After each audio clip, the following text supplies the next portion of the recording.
Assalamualaikum warahmatullahi wabarakatuh. Saya Jihan Naila Atika dengan NIM 201241899. Kali ini saya akan menuntaskan tugas UTS mata kuliah Metodologi Studi Islam dengan dosen pengampu Pak Ridho Riyadi dengan membahas pertemuan ke-pertama sampai pertemuan ke-7. Baik, yang pertama yaitu adalah metodologi. Kita akan membahas dulu tentang metodologi. Sebelum ingin membahas ke materi yang lain, kita akan mengerti pengertian dari metodologi studi Islam itu apa. Baik, dari definisi metodologi terlebih dulu. Secara etimologi, metodologi berasal dari kata metode dan logos. Metode artinya cara, dan logos artinya ilmu. Namun, secara sederhana, metodologi adalah ilmu tentang cara. Nah, metodologi adalah cara yang paling tepat dan tepat dalam melakukan sesuatu. Dalam hal ini adalah ilmu tentang cara studi Islam. Abraham Kaftan yang dikutip Abu Sadikin menjelaskan bahwa metodologi adalah pengkajian dengan menggambar deskripsi, penjelasan eksplanasi, dan pembenaran ataupun justifikasi. Berdasarkan pendapat Kaftan, metodologi mengandung unsur-unsur pengkajian studi, penggambaran atau deskripsi, penjelasan atau eksplanasi, dan pembenaran ataupun justifikasi. Nah, setelah mengetahui tentang definisi metodologi, kita beralih kepada definisi dari studi. Studi berasal dari bahasa Inggris, artinya yaitu mempelajari atau mengkaji. Dalam hal ini berarti pengkajian terhadap Islam secara ilmiah, baik Islam sebagai sumber ajaran, pemahaman maupun pengalaman. Nah, Islam juga berasal dari bahasa Arab, dari kata lainnya yaitu salima dan aslama. Salima mengandung arti salamat, tunduk dan berserah. Aslama juga mengandung arti kepatuhan, ketundukan, dan berserah. Secara umum, metodologi studi Islam membahas dua hal utama, yaitu metode dan studi tentang Islam. Terkait metode para ulama mengingatkan bahwa Islam tidak bisa dipahami hanya dari satu sudut saja. Untuk memahami Islam secara benar dibutuhkan usaha, waktu, dan pemikiran yang dalam. Misalnya, ketika kita belajar Al-Quran, bisa mendekatkannya dari segi bahasa dan sastra. Namun, jika hanya berhenti di sana, pemahaman akan kurang lengkap karena Al-Quran bukan sekedar teks indah, tapi juga panduan hidup. Ya, oleh karena itu, dipertemukan pendekatan lain seperti filsafat, teologi, sejarah, sosiologi, dan adab dalam membacanya. Baik, kita memasuki kepada sejarah perkembangan studi Islam. Studi Islam secara harfiah adalah kajian mengenal hal-hal yang berkaitan dengan Islam.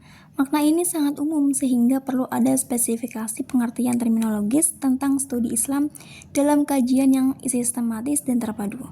Dengan perkataan lain, studi Islam adalah usaha sadar dan sistematis untuk mengetahui dan memahami serta membahas secara mendalam tentang bentuk-bentuk atau hal-hal yang berhubungan dengan agama Islam, baik berhubungan dengan ajaran, sejarah, maupun praktik-praktik pelaksanaannya secara nyata dalam kehidupan sehari-hari.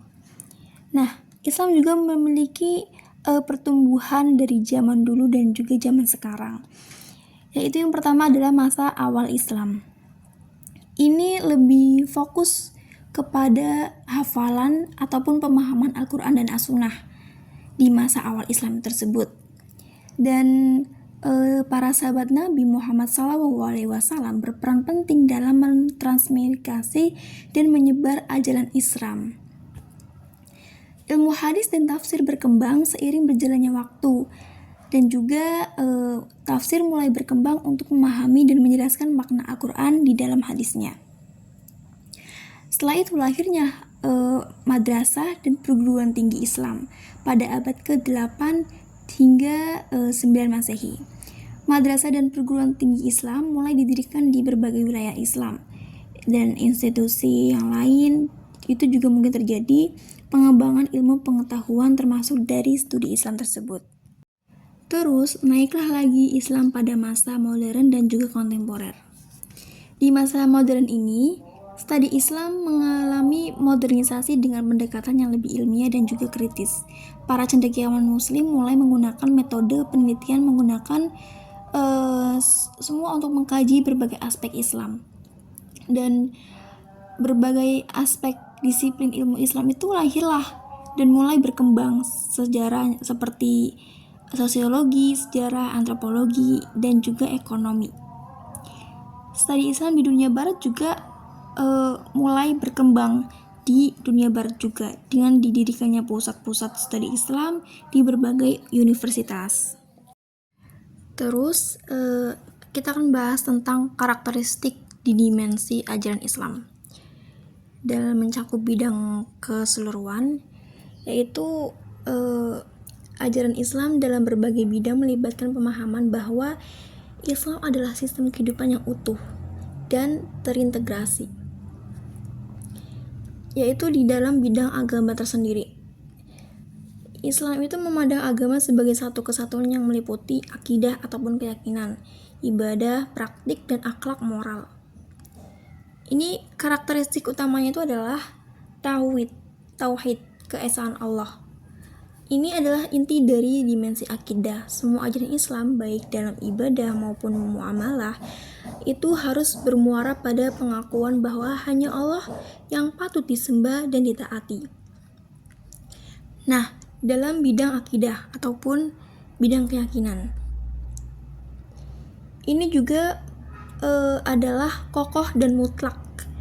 Akibatnya berfungsi sebagai pondasi yang tak tergoyah, seperti rukun iman contohnya. Ia memberikan orientasi hidup yang jelas, terus juga membebaskan manusia dari penyembahan selain Allah dan menumbuhkan optimisme. Terus yang ketiga adalah bidang ibadah ataupun syariah. Ini mencakup semua tindakan ketaatan kepada Allah, baik ritual maupun non-ritual. Contohnya itu adalah hubungan langsung antara hamba dan Tuhan tanpa perantara. Terus contoh lainnya, puasa juga mendidik kesabaran dan empati sosial, sedangkan salat mendidik kedisiplinan ataupun kebersihan. Yang keempat yaitu bidang ilmu kebudayaan. Ini adalah sarana untuk mencapai tujuan hidup di dunia dan di akhirat. Terus integrasi ilmu ataupun kauniyah. Islam itu menolak antara ilmu agama dan ilmu umum. Keduanya dianggap sebagai ayat ataupun kekuasaan Allah yang harus dipelajari. Dan beradab ataupun akhlak menjadi pedoman dalam pengembangan ilmu dan teknologi.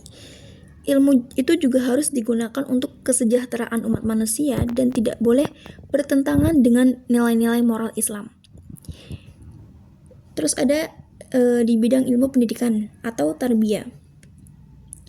Ini pendidikan Islam berorientasi pada pembentukan manusia yang seimbang antara aspek spiritual, intelektual, dan juga moral. Karakteristiknya yaitu yang bersifat holistik ataupun menyeluruh. Pendidikan bertujuan untuk membentuk insan, manusia atau paripurna, meliputi pengembangan akal, terus hati, dan juga keterampilan. Nah, berpusat pada Tuhan. Ini juga tujuan akhir pendidikan adalah itu pengabdian kepada Allah atau terwujudnya pribadi yang bertakwa dan bukan sekedar mencapai material ataupun materi. Dan pendidikan seumur hidup itu juga tuntutan menuntut ilmu berlaku sejak lahir hingga nantinya, seperti yang lahat ataupun yang akan datang. Yang terakhir adalah bidang sosial. Ini prinsip utama dalam hubungan antara manusia adalah keadilan dan kebenaran. Islam juga mengatur ekonomi, politik, dan hukum untuk mewujudkan tatanan masyarakat yang adil dan merata. Misalnya itu melalui zakat.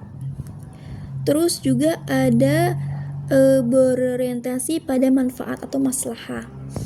Aturan muamalah itu bersifat fleksibel dan memungkinkan adanya ijtihad atau usaha keras dan adaptasi selama tujuan itu adalah untuk mencapai kemaslahatan atau kebaikan dan tidak melanggar nas atau teks yang jelas.